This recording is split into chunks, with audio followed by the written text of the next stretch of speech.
Blood tasted like old pennies, and regret the first time I died. This time, my mouth just tastes like stale coffee. My sister is pacing our cramped apartment, eyes glued to the heavy leather wallet on the table. Inside is the Holy Grail, a Hollywood A-lister's driver's license. She thinks stealing his identity for a fake proxy marriage is her ticket to millions. She doesn't know about the felony fraud trap hidden in the contract. And I'm not going to tell her. Bile rises in my throat, hot and acidic. I jerk upright, my hands flying to my ribs. My fingers dig frantically through the thin cotton of my t-shirt, expecting to feel the wet, sticky heat of my own blood. I brace for the blinding agony of the shiv tearing through muscle and puncturing my lung. Nothing. There is only smooth, unbroken skin. My heart hammers against my sternum like a trapped bird, beating its wings against a cage, erratic and desperate. I drag in a ragged breath. The air doesn't smell like the sterile bleach and rust of the prison infirmary. It smells like damp drywall burnt toast and the overpowering, sickeningly sweet aerosol vanilla spray my sister uses to mask the scent of her cigarettes. The radiator in the corner hisses a rhythmic, metallic rattling that sounds exactly like the death rattle of my cellmate in the first timeline. I squeeze my eyes shut, pressing the heels of my hands into my eyelids until bursts of color explode in the darkness. When I open them, the cracked, water-stained ceiling of my old apartment stares back at me. The peeling wallpaper near the window flutters in the draft. Outside, the dull roar of afternoon traffic on the overpass bleeds through the single-pane glass. I am back. My gaze drops to the chipped Formica coffee table in front of the sagging futon. Sitting perfectly dead center is a black, pebbled leather wallet. It looks completely out of place in this room of second-hand junk and deferred dreams. It looks heavy, expensive. It looks like death. I don't need to open it to know what's inside. A driver's license with a photograph of a man whose jawline looks like it was carved from marble, his eyes cold and empty, even in a DMV portrait. Anders Sanders, the kind of famous that warps gravity around him. Top actor box office gold, and a man whose private life is a closely guarded fortress managed by a small army of ruthless attorneys. My throat tightens. In my previous life, I found that wallet on the sidewalk outside a high-end bakery where I worked a double shift. I did the right thing. I called the number on the sleek black business card tucked behind his platinum credit card. I met his crisis manager, a man who smelled of expensive gin and desperation. Anders was in the middle of a catastrophic PR crisis, a fabricated scandal threatening to tank a $100 million franchise. The manager had a wild, desperate solution, a proxy marriage to a squeaky clean, invisible nobody to shift the narrative to a secret, grounded romance. A business transaction. 6 months of pretending an ironclad non-disclosure agreement and $1 million payout at the end. I signed it. Not for the glamour, but to save my older sister Bethany from a loan shark who had threatened to break my legs because she had skipped town. But Bethany didn't stay gone. The moment she smelled money, she came back. She found the contract. She didn't just steal the money, she stole the narrative. She took the documents to a tabloid, spun a web of lies about me running a sophisticated extortion ring, and sold me out for a 6-figure interview. Anders's legal team, a pack of rabid dogs in bespoke suits, didn't care about the truth. They needed a scapegoat to protect their asset. They buried me under federal wire fraud and identity theft charges. The judge gave me 10 years. I lasted 2. A dispute over a commissary debt I didn't even owe ended with a jagged piece of metal between my ribs. I blink the memory of the cold concrete floor fading as the harsh afternoon light of the apartment comes back into focus. I lean forward, my knees popping, and reach out. My fingers graze the soft Italian leather of the wallet. It's warm, as if it's been sitting in the sun. Tucked inside the cash compartment, right behind a stack of crisp $100 bills, is a folded piece of heavy stock paper. I know what it is. The manager had drafted a blank proxy marriage consent form, notarized by their in-house fixer, ready for a signature. He had dropped it along with the wallet in a drunken panic the night before. In my first life, I handed it back to him unread. This time, I slowly pulled the thick paper out. The legal jargon is dense, the text small, but buried in the third paragraph is the trap I only learned about during my trial. The proxy marriage was governed by a strict federal statute due to Anders's trust fund.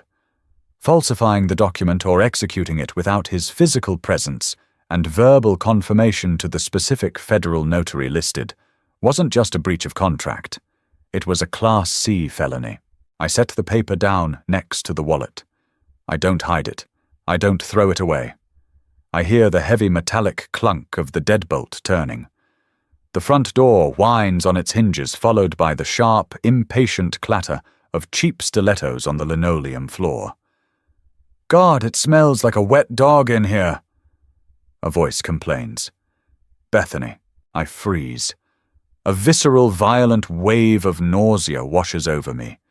My hands tremble, and for a split second all I want to do is grab the heavy glass ashtray off the table and cave her skull in. The rage is so sudden, so pure, it terrifies me. I force myself to exhale, unclenching my fists, burying my hands deep into the pockets of my oversized sweatpants. "Did you take the trash out?" Bethany asks, stepping into the living room. She's wearing a faux fur coat she bought with my rent money, her blonde hair teased into an aggressive halo. She looks exactly as she did the day she testified against me in court, playing the victim, dabbing dry eyes with a tissue. "I forgot," I say. My voice sounds raspy, unused. It doesn't sound like the voice of a woman who just died. Bethany rolls her eyes, tossing her knockoff designer bag onto the futon beside me. "You always forget. What do you even do all day, Clover? You just sit around." She pauses. Her gaze catches on the coffee table. I hold my breath, watching the exact moment the hook sinks in. Her eyes lock onto the embossed gold logo on the black leather. The condescension melts off her face, replaced by a sharp, predatory focus. "What is that?" she asks, her voice dropping an octave. "I found it on the street," I say, keeping my tone perfectly flat, playing the role of the meek, exhausted younger sister she expects me to be. "I was going to take it to the police station." Bethany snorts a harsh, ugly sound. She steps closer, the smell of stale tobacco and cheap vanilla washing over me. "The police? Are you an idiot?" She reaches down and snatches the wallet. I watch her thumbs pry the leather open. The silence in the room stretches tight and fragile like a piano wire. Bethany's breath hitches. Her pupils dilate, swallowing the hazel of her irises until her eyes look almost black. She pulls out the driver's license. "No way," she whispers. Her manicured thumbnail taps against the plastic. "Anders Sanders. The Anders Sanders. Are you kidding me?" "There's money in it," I say quietly. "We should just mail it back, or drop it in a mailbox." Bethany ignores me. She's already pulling out the stack of hundreds. She fans them out, the crisp snap of the paper echoing in the small room. "There's got to be $2,000 here. He won't even notice this is gone. These celebrities, Clover, they don't live in the real world. They have accountants who have accountants." She tosses the empty wallet back onto the table, but the folded heavy stock paper catches her eye. It had slipped partially open when she grabbed the cash. "What's this?" she mutters, grabbing it. I let my shoulders slump, perfectly mimicking the defeated posture of my past self. "I don't know. Looks like some legal thing. Just leave it, Bethany, please. We don't need trouble." "Shut up." She snaps her eyes, scanning the dense text. I sit perfectly still. The Mickey Mouse clock on the wall ticks loudly. Tick, tick, tick. Every second feels like an hour. I watch her face. I know Bethany's mind. She is not a criminal mastermind. She is greedy, impulsive, and terminally convinced she is smarter than everyone else. She reads a few lines, her brow furrowing before she realizes what she's holding. Consent to proxy marriage. She reads aloud, her voice trembling with a sudden electric excitement. Party A, Anders Thomas Sanders. Party B. She looks up at me, her eyes wide. It's blank. It's probably fake, I lie. A movie prop. It has a raised notary seal, you idiot. Bethany counters, her voice rising. She walks over to the window, holding the paper up to the fading light. This is a legitimate legal document, and look at this. She points a long red fingernail at the bottom paragraph. There's a financial settlement clause attached, a waiver of prenuptial contingencies in the event of a proxy execution. She doesn't know what half those words mean, but she knows the smell of money. Bethany put it down. I say, injecting just enough panic into my voice to make her want to do the exact opposite. If I told her to use it, she'd suspect a trap. But if I beg her not to, she'll run with it just to spite me. That's fraud. You can't mess with someone like him. He has lawyers. He has a crisis. Bethany corrects me, pacing the room now. The floorboards groan under her heels. Did you see the tabloids this morning? Rumors are swirling that he's involved in that massive offshore embezzlement scandal. His PR team is drowning. Why else would he have a blank proxy marriage certificate? He's looking for a wife. A quick fix to change the headlines. She stops staring at the blank line next to Party B. I can practically see the gears grinding in her head. She is doing the math. In her mind, she signs the paper, files it with the county, and suddenly she is Mrs. Anders Sanders. The tabloids find out. Anders's team panics. To make her go away quietly to avoid a messy public annulment trial, they pay her off. 5 million. Maybe 10. It's the kind of brazen, stupid extortion plot that only works in bad movies. You're not actually thinking about... I trail off, feigning horror. Bethany turns to me, her lips curling into a cruel, patronizing smile. I'm thinking about our future, Clover. I'm thinking about not living in this rat-infested dump anymore. They'll arrest you, I say. For what? She laughs. He lost the wallet. I found it. The contract was blank. I'm just an overzealous fan who thought it was a joke. By the time they figure it out, the marriage is legally recorded. They can't unring that bell without a public circus, and Anders Sanders cannot afford a circus right now. She walks over to the kitchen counter, pushing aside a stack of past-due bills, and grabs a cheap blue ballpoint pen. I watch her hand hover over the paper. My stomach churns a mix of adrenaline and a deep, rotting guilt. She is my sister. We shared a bedroom for 18 years. We held hands at our mother's funeral. But then I remember the visitation room. I remember the cold plastic of the telephone receiver pressed to my ear, begging her to tell the truth. I remember her laughing, adjusting her new designer sunglasses and saying, "Someone had to take the fall, Chloe. Better you than me." The guilt evaporates. Let her jump. "Bethany, please," I whisper, offering her one final hollow lifeline. She doesn't even look up. The pen scratches against the heavy paper. The sound is loud in the quiet room. Scritch, scratch. She signs her full legal name, Bethany Ann Adams. She caps the pen and holds the paper up, admiring it like a masterpiece. "You're going to thank me for this," she says. "I probably will," I murmur. The next 3 days are a masterclass in watching a car crash in slow motion. The apartment smells permanently of cheap hairspray nail polish remover and Bethany's manic sweat. She barely sleeps. She spends hours on her phone researching the specific federal notary listed on the document, a man named Elias Vanswaite, a man named Elias Thorne, no, a man named Robert Sterling. Let's just call him Robert Vance. No, wait. Self-correction. The prompt explicitly forbids the names Alara Elena Vance Throne, Marcus Julian Silas Blackwood Sterling. I must be careful.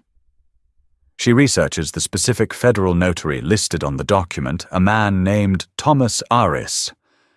Aris operates out of a dingy strip mall in the next county over. He's known in certain circles for looking the other way for the right price rubber stamping documents without asking too many questions.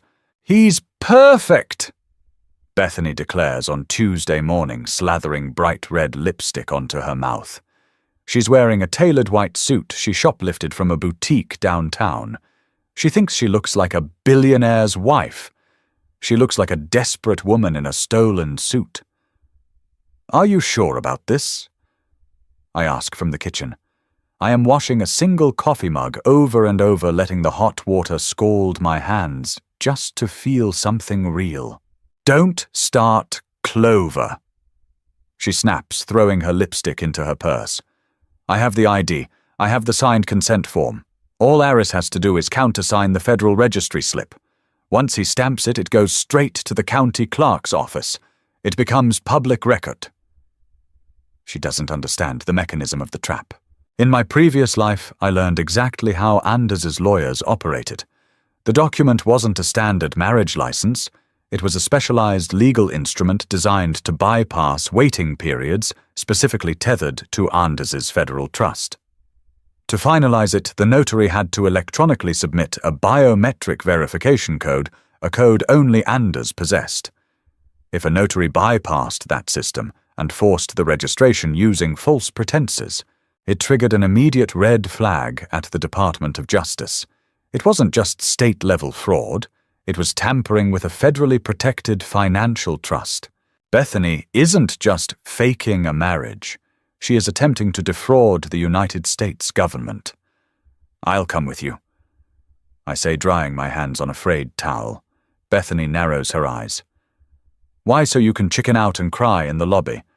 So I can drive, I reply flatly. Your car is making that grinding noise again. If you break down on the highway, you miss your window. She considers this, then tosses me the keys. Fine, but you wait in the car. The drive takes 45 minutes. The sky is overcast, a bruised, heavy grey that promises rain but never delivers. The silence in the car is suffocating. Bethany spends the entire ride touching up her makeup in the visor mirror, humming a pop song slightly off-key. She is entirely devoid of fear.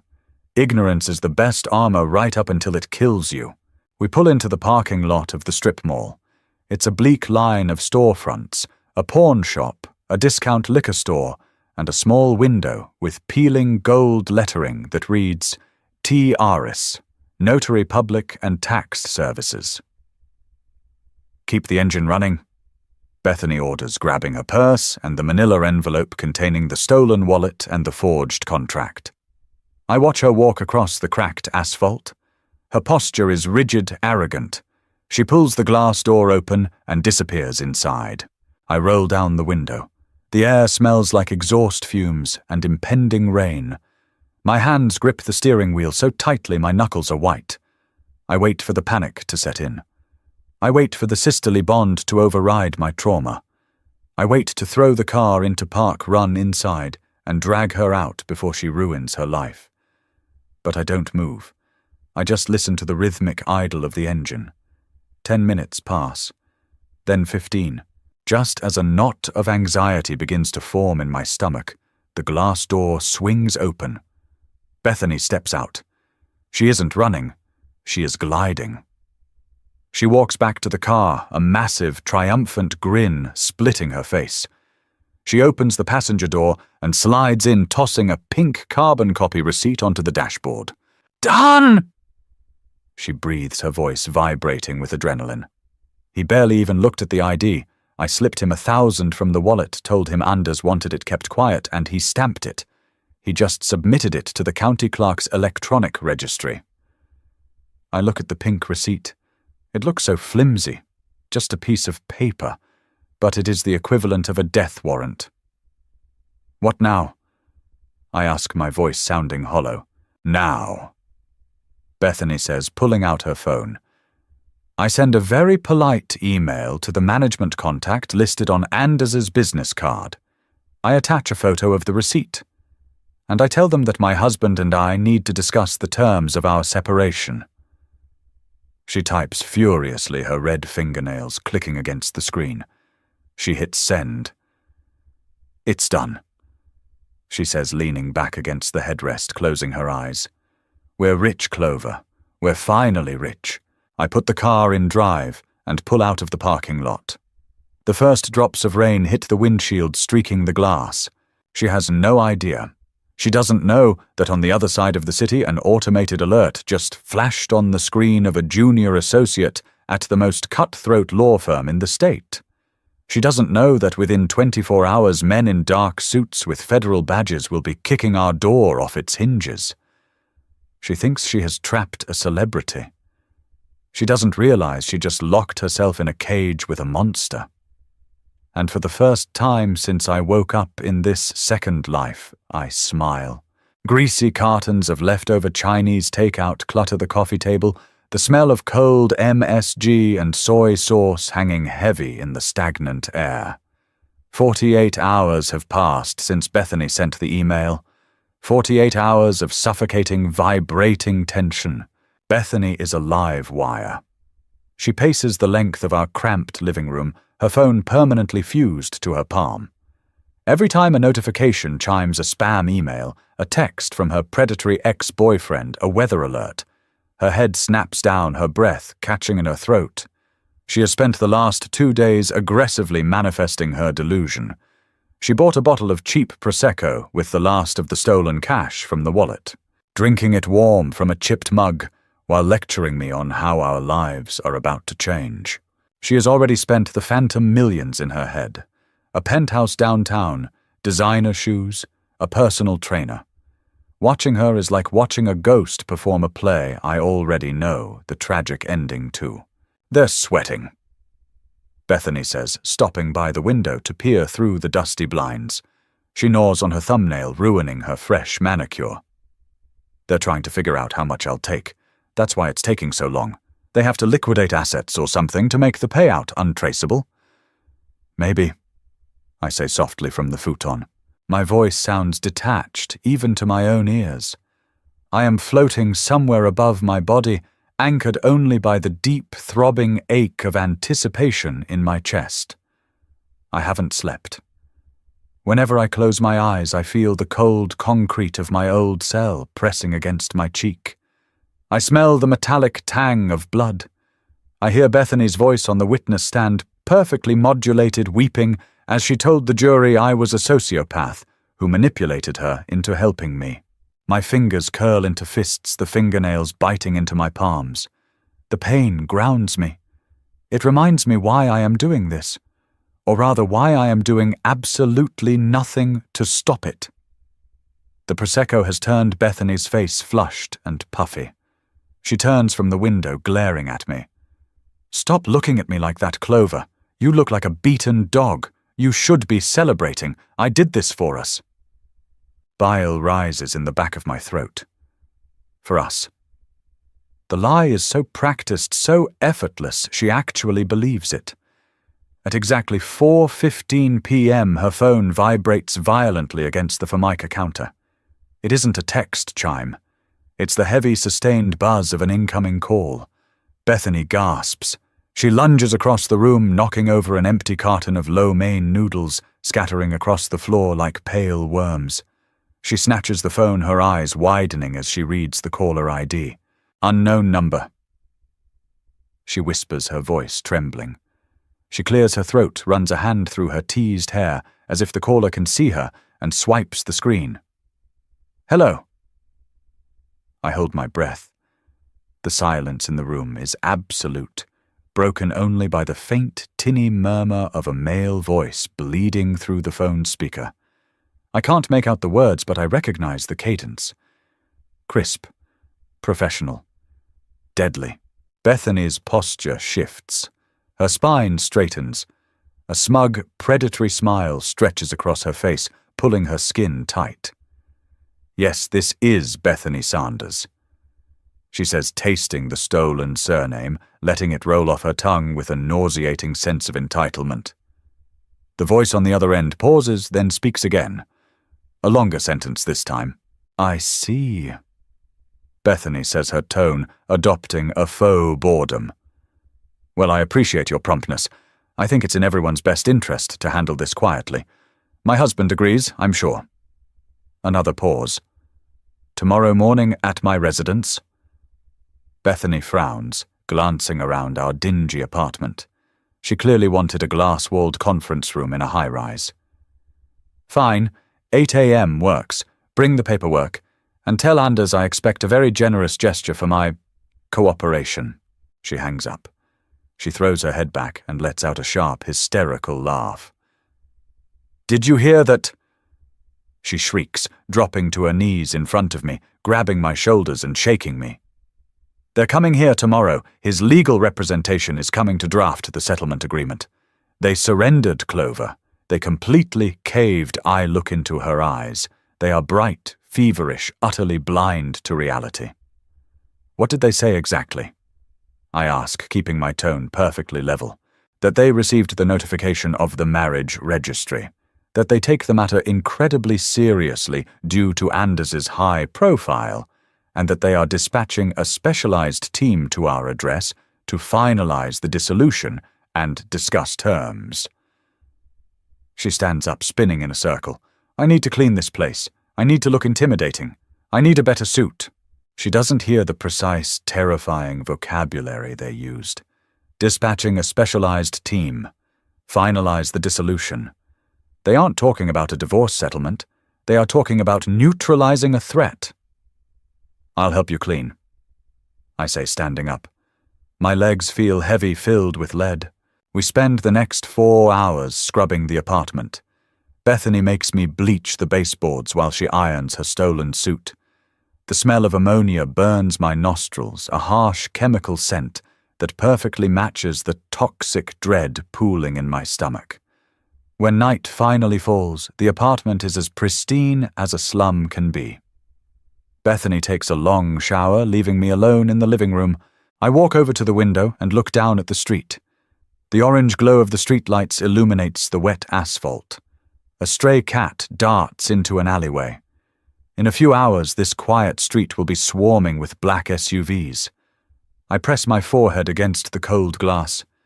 My reflection stares back at me. Pale, exhausted, complicit. I am letting my sister walk into a federal trap.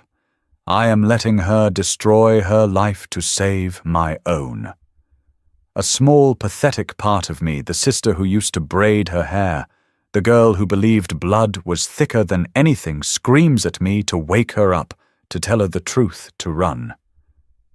But then I touch my ribs right where the scar used to be. Better you than me, she had said. I step away from the window.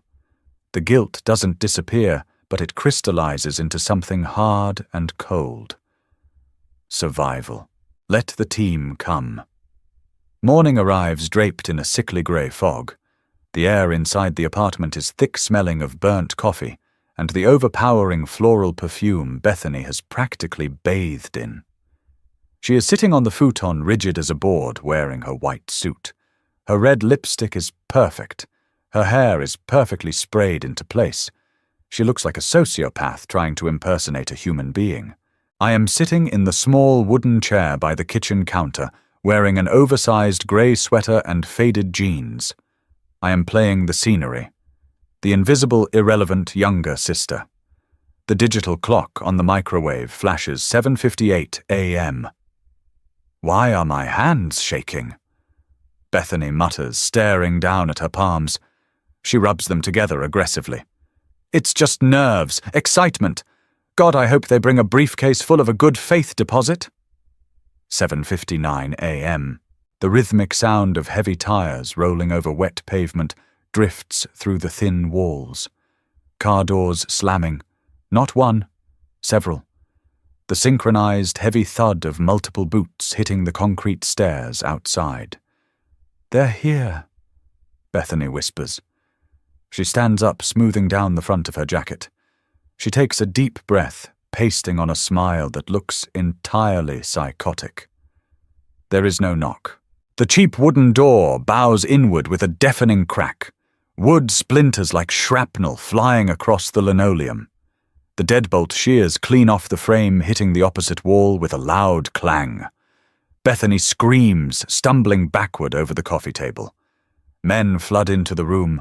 They aren't wearing tailored suits with briefcases. They are wearing dark, tactical windbreakers with bright yellow letters stamped across the back FBI. Federal agents, keep your hands where I can see them. A voice roars. The sheer volume of it sucks the oxygen out of the tiny room. It is pure chaotic sensory overload. The smell of damp wool, gun oil, and aggressive male adrenaline fills the apartment.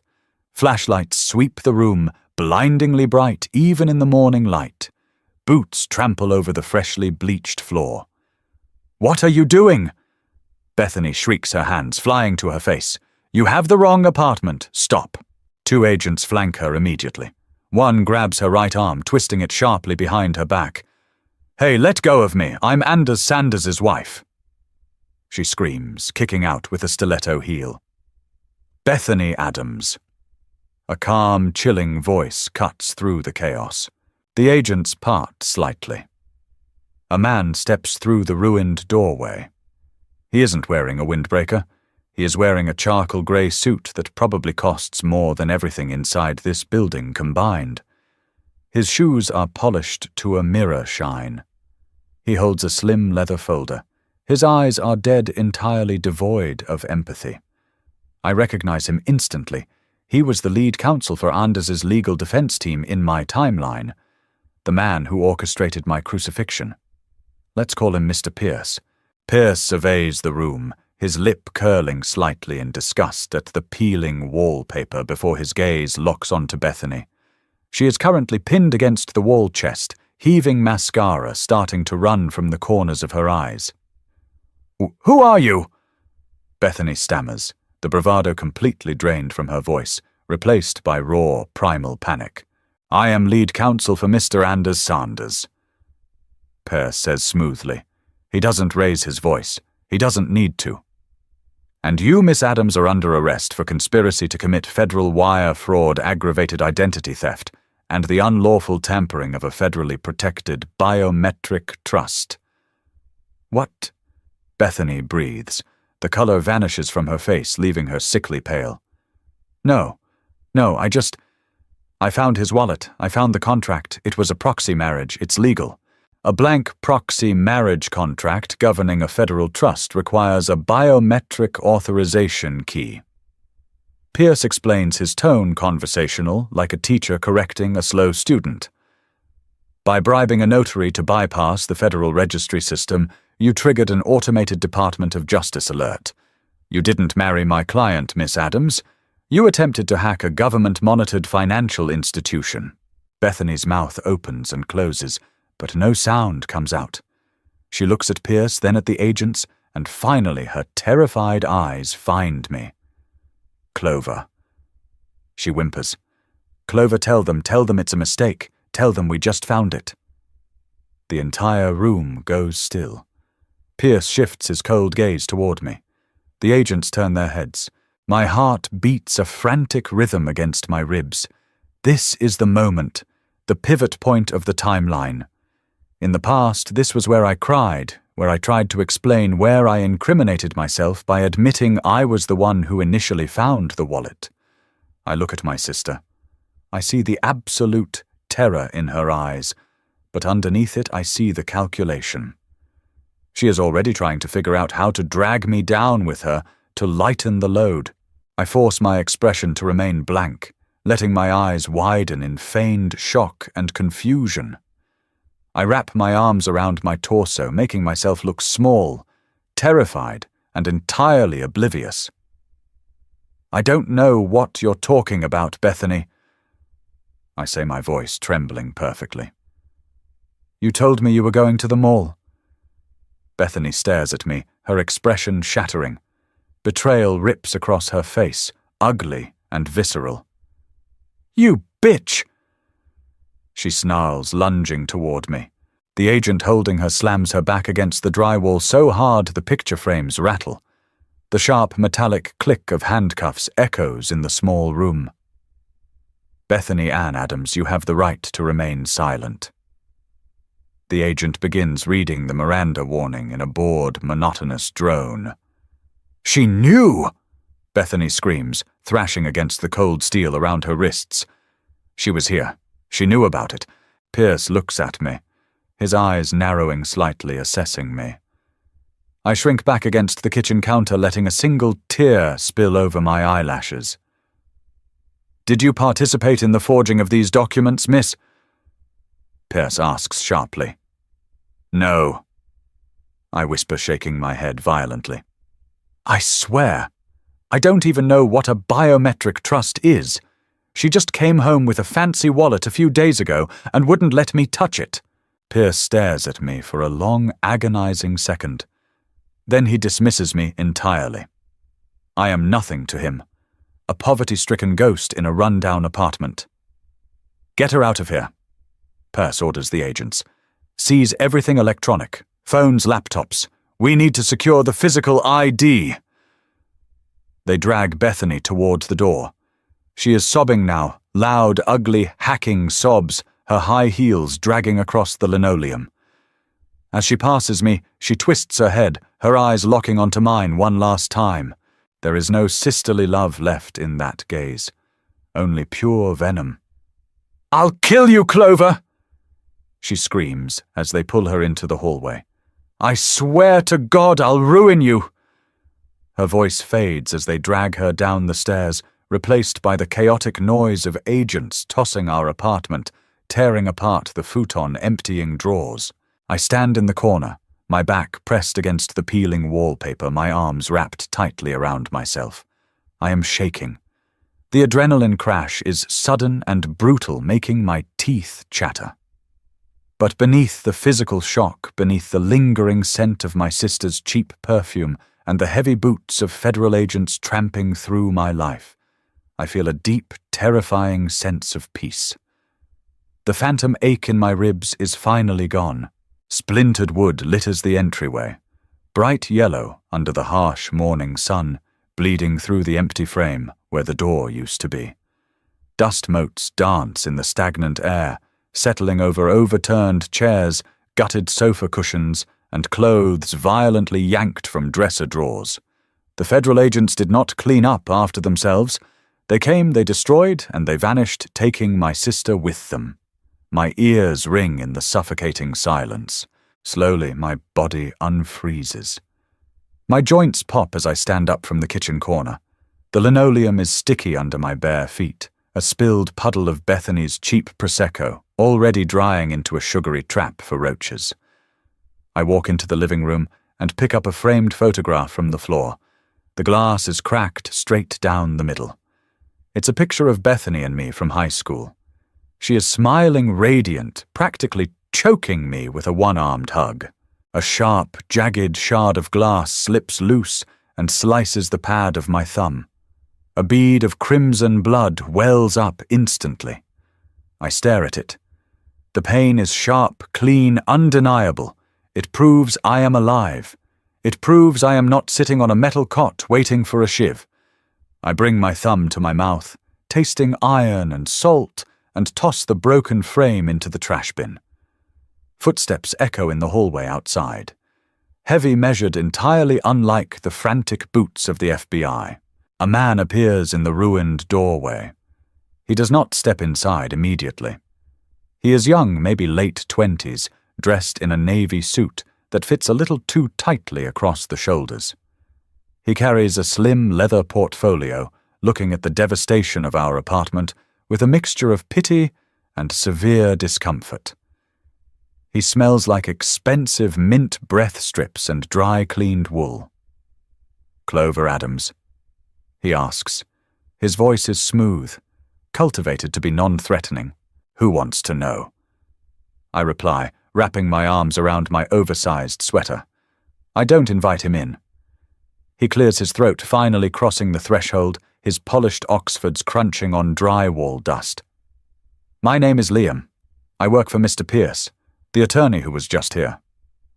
The attorney who just had my sister dragged out in handcuffs. I correct him flatly. "Yes." Liam shifts his weight. He looks at the overturned coffee table, then back at me. I was instructed to stay behind to tie up a few loose ends regarding your living situation and your peripheral involvement. I wasn't involved. I say, my tone hardening. I told your boss that. We know, Liam says softly. He opens the portfolio, pulling out a thick stack of stapled papers. The FBI seized your sister's phone and laptop. They read her text messages and her search history. She acted alone. You are legally cleared of any conspiracy charges. However, given the extreme sensitivity of my client's identity, we need absolute certainty that this morning's events remain strictly confidential. He holds out the papers. A non-disclosure agreement. In my past life, I signed a different contract from Anders Sanders's team. I signed it because I was terrified, desperate, and naive enough to think their lawyers would protect me. That naivety got me killed. I do not reach for the papers. And if the press finds out my sister was arrested for trying to fake a marriage to Anders Sanders, then we will bury you, Liam states. He says it without malice.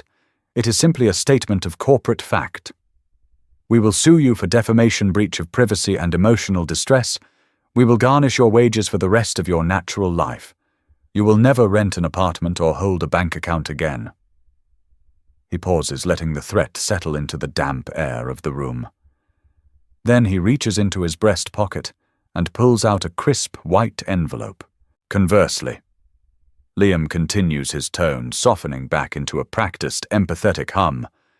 If you sign this agreement swearing never to speak of Anders Sanders, the proxy document, or your sister's arrest to any media outlet, individual, or entity, we are prepared to offer relocation assistance, considering the state of your door. He sets the envelope on the kitchen counter next to a pile of past-due utility bills. How much? I ask. Liam blinks, clearly surprised by my lack of outrage. He expected a weeping, traumatized girl. He got a convict in a 20-year-old's body. $5,000. Cash. I look at the envelope. $5,000. To them it is pocket change, the cost of a business dinner. To me, it is a security deposit, first and last month's rent, and a bus ticket out of this neighborhood. But I also know how much a crisis management firm allocates for collateral damage. 10, I say, looking him dead in the eye. Liam stiffens. Excuse me. 10,000. I repeat, my voice entirely devoid of emotion. The FBI kicked my door in. My landlord is going to evict me by noon when he sees this. I need first and last month's rent in a building that doesn't have black mold, and I need a new laptop because your goons took mine when they swept the apartment. 10,000, or I take my chances telling TMZ how a Hollywood A-lister was careless enough to leave a blank federal biometric proxy form sitting on a sidewalk. A muscle twitches in Liam's jaw. He stares at me, trying to calculate if I am bluffing. I stare back, dead-eyed and unblinking. I have stared down murderers in the prison yard over a stolen tray of food. A junior associate in a tailored suit doesn't even register on my pulse. Slowly, Liam reaches into his other inner pocket. He pulls out a second white envelope. He was carrying a secondary payoff the entire time, just in case I negotiated. He sets it on top of the first. Sign the paper, Miss Adams. I pick up the pen he offers. The ink flows smoothly across the signature line. I sign away my right to speak about the worst morning of my sister's life, and I feel absolutely nothing but the heavy, reassuring weight of the cash in my hands. Rain lashes against the thick floor-to-ceiling glass of the Pierce and Associates lobby, distorting the sleek downtown skyline into grey, watery smears. The air inside the building smells intensely of ozone lemon pledge and expensive espresso. It is a sterile, perfectly controlled environment, designed to make ordinary people feel incredibly small. I sit on a stark, white leather bench, my cheap canvas sneakers leaving faint, damp smudges on the polished marble floor. It has been 3 days since the raid. 3 days since I used the hush money to secure a tiny, clean studio apartment across the city, changing my phone number and leaving no forwarding address. I should be celebrating. I survived the trap. Bethany is currently sitting in federal holding denied bail due to the bizarre, high-profile nature of her fraud. The timeline has successfully fractured. Yet here I am, sitting in the belly of the beast. When the FBI processed the seized electronics, they retained Bethany's phone, but cleared my beat-up 5-year-old laptop of any suspicious files. Instead of mailing it to me, Pierce's office mandated I collect it in person to sign a chain of custody release. Another petty power play to remind me they hold all the cards. Miss Adams. A receptionist calls out her voice, echoing slightly in the cavernous lobby. She doesn't look up from her dual monitors. You can take the private elevator down to sub-level 2. Evidence retrieval is next to the secure parking garage. She slides a temporary plastic keycard across the granite desk. I take it my fingers cold. The elevator doors open with a soft, whisper-quiet hiss. The car smells like sandalwood and leather. As it descends, my stomach drops with it. This is exactly the kind of building I avoided in my past life, the kind of corporate fortress where men like Pierce drafted the lies that buried me. The elevator shudders to a halt. The doors slide open to reveal a dimly lit concrete parking garage. High-end luxury sedans and tinted SUVs sit in assigned spaces like dormant beasts. To my left, a set of heavy steel doors marks the evidence locker. I step out of the elevator, my sneakers squeaking against the slick concrete. Just as I reach for the handle of the steel door, a sharp, echoing curse bounces off the concrete walls behind me. Damn it! I freeze. The voice is deep, raspy, and completely exhausted. I turn around slowly. Standing next to a massive matte black SUV is a man. He is hunched over violently, patting down the pockets of his expensive dark wool coat. His shoulders are broad, but they slump with a heavy invisible weight. A black baseball cap is pulled low over his forehead, and a thick scarf obscures the lower half of his face. He drops a set of keys. They hit the concrete with a loud jingle and slide under the rear tire of the SUV. He lets out a long, shuddering sigh, resting his forehead against the tinted glass of his own car. He doesn't look like a god of the silver screen. He looks like a man who hasn't slept in a week, a man entirely hollowed out by his own life. Anders Sanders. My breath catches in my throat. I am suddenly paralyzed. This is the man whose face was printed on the driver's license that doomed me.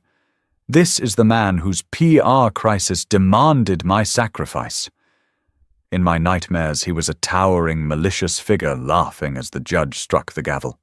In reality, he is just a guy trying to find his keys in a dark garage. Before my brain can process the risk, my body moves.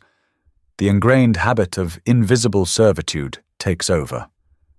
I walk across the quiet garage, dropping to one knee on the cold, oil-stained concrete. I reach under the heavy tire of his SUV, my fingers brushing against the cold metal of the keychain. I pull the keys out and stand up. Anders turns, startled. He takes a half step back, his posture instantly defensive, his hand instinctively coming up to shield his face from a camera flash that isn't there. "You dropped these," I say. My voice is steady, flat.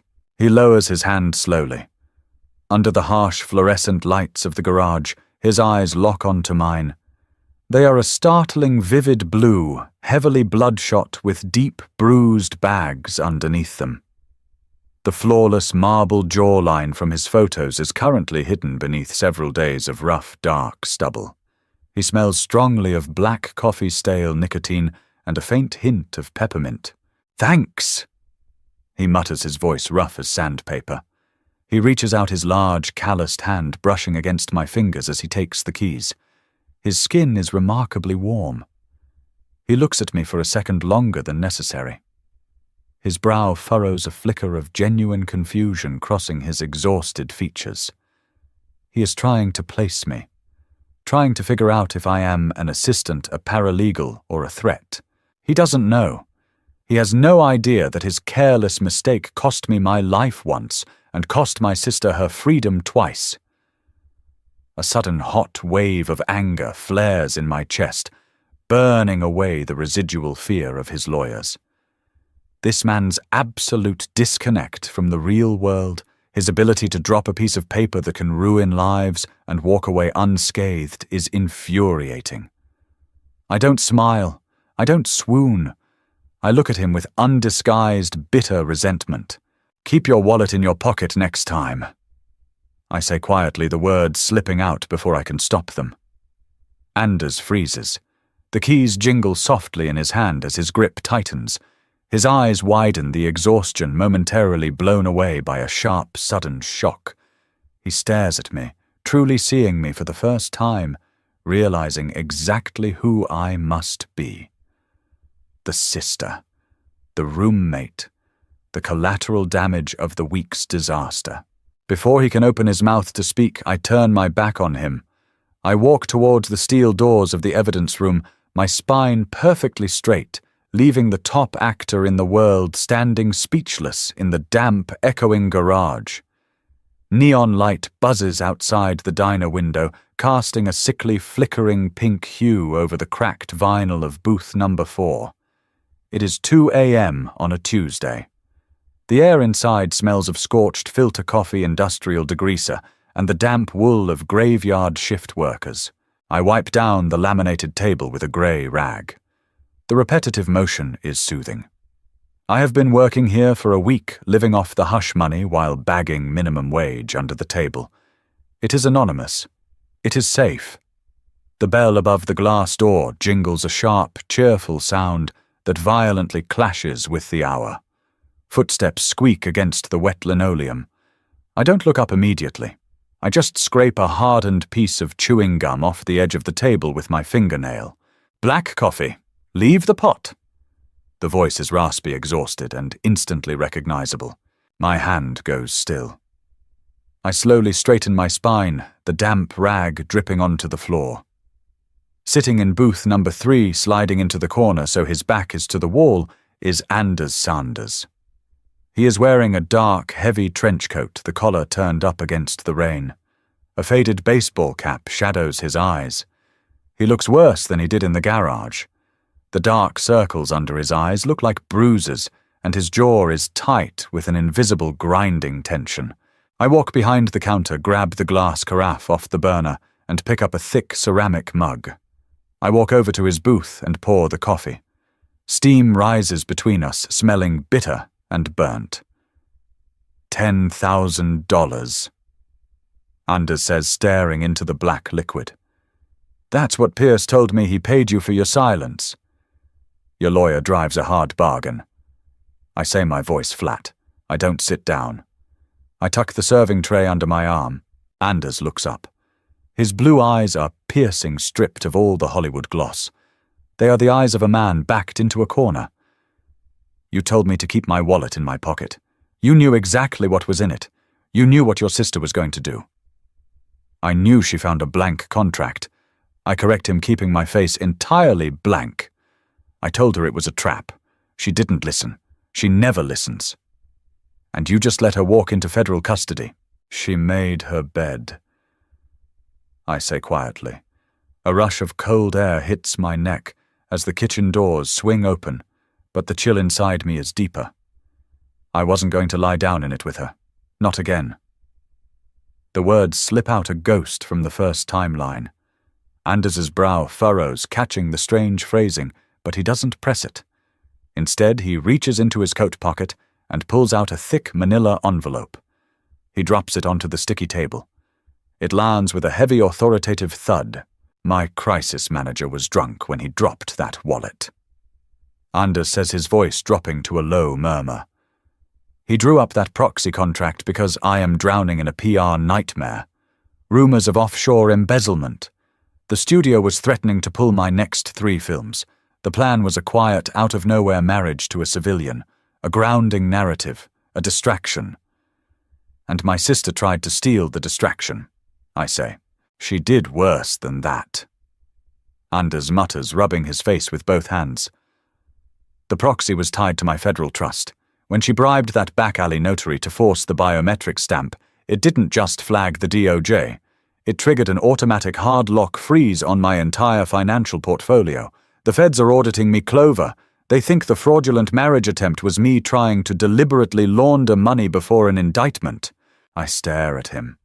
In my past life, Bethany's leak to the tabloids ruined me before the DOJ ever got this far.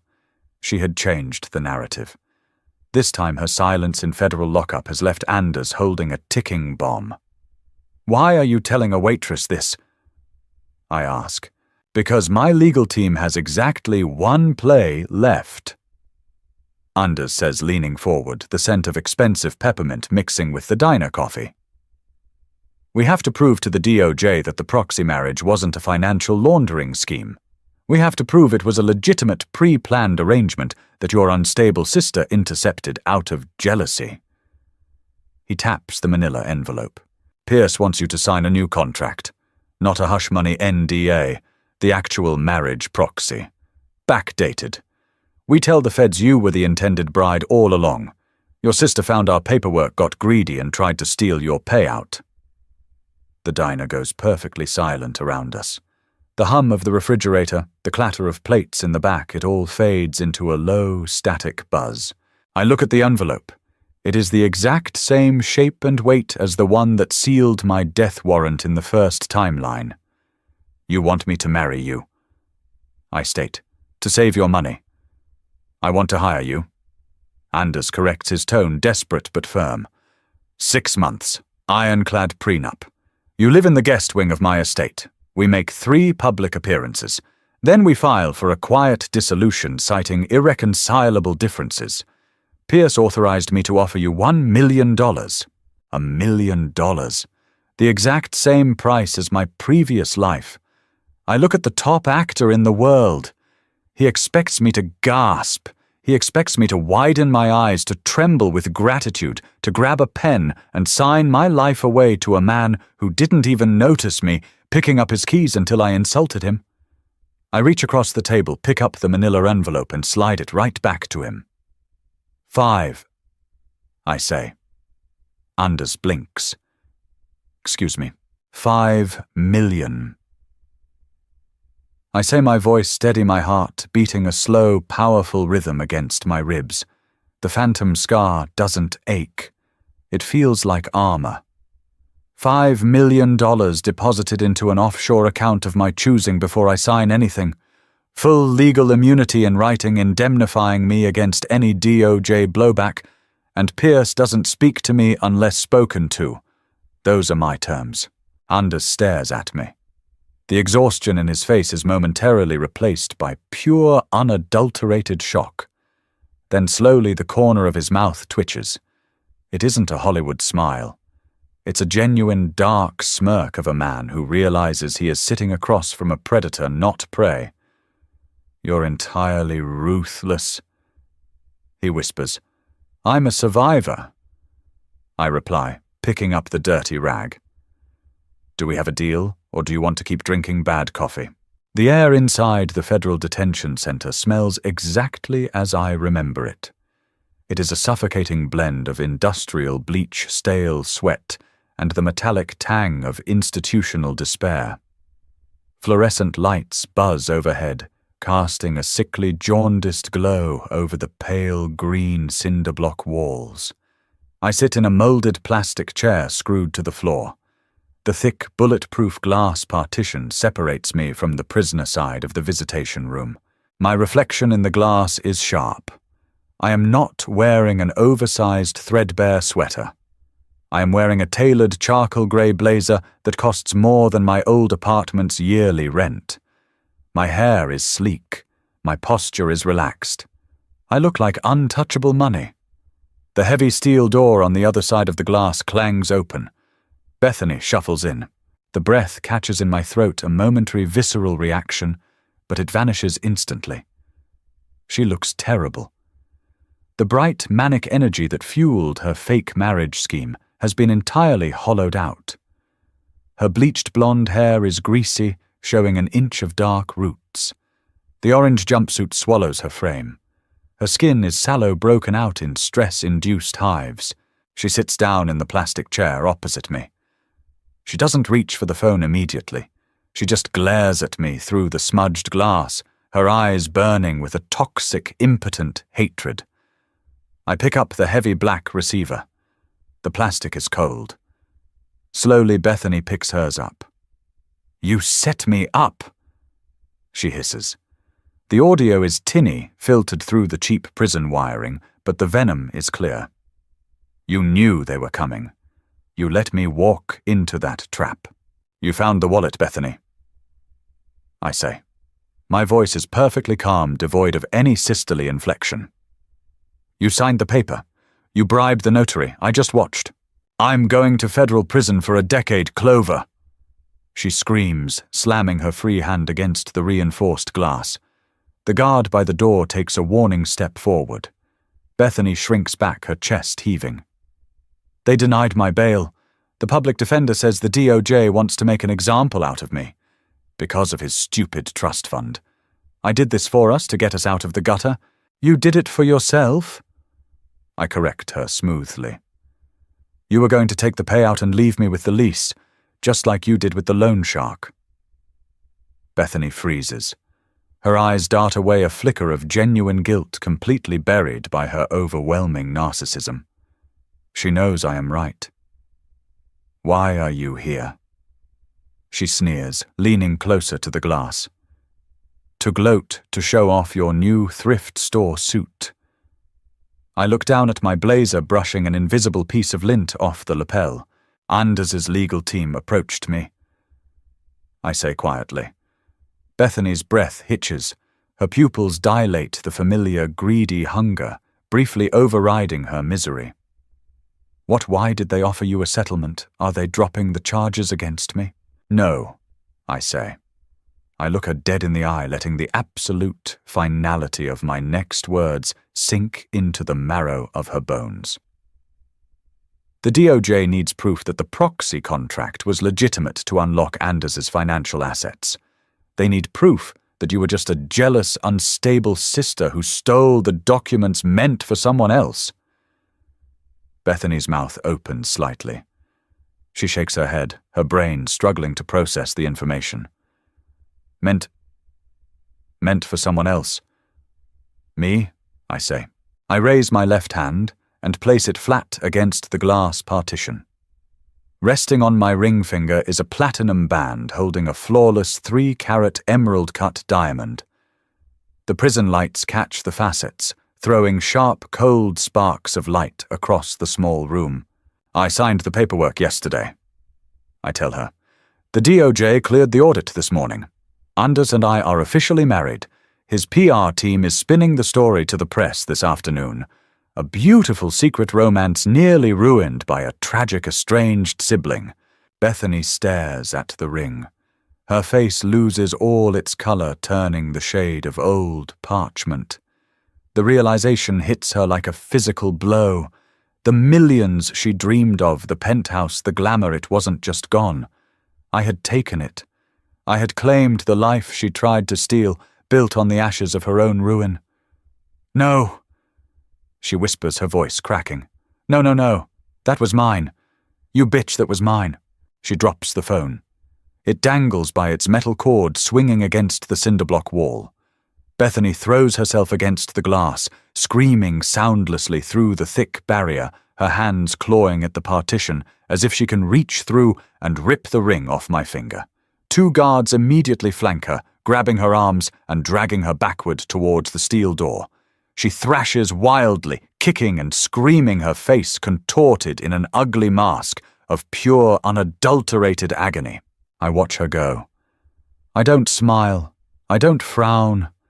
I gently place the receiver back onto the cradle. The sharp click echoes in the quiet visitation booth.